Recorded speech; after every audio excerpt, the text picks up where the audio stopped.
In this video, I'll show you how to use Napkin AI to quickly turn your text into professional visuals.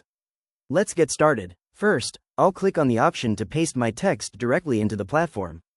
Once I paste my content, in this case, a 5-step AI implementation framework, the app creates a clean document layout. I can easily format the text, like making the title bolder and larger, to ensure the information is organized. Now, I'll click the lightning bolt icon next to my text block to bring up the AI suggestions. A sidebar opens on the left, offering a wide range of visual styles, from mind maps to timelines. I can explore different categories like process or business frameworks to see what fits my data best. I'll select this colorful winding process flow, and it instantly transforms my list into a dynamic graphic. From here, I can start editing the visual to make it my own.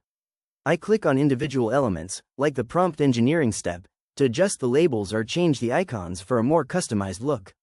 This makes it easy to refine the design until it's exactly how I want it. When everything looks perfect, I navigate to the Export Visual button in the top right corner. I have the option to toggle between light and dark modes and choose the best file format, such as a PNG, SVG, or PDF. Finally, I click Download to save my new visual to my computer. And there you have it. That's the complete process of using Napkin AI to create visuals from text.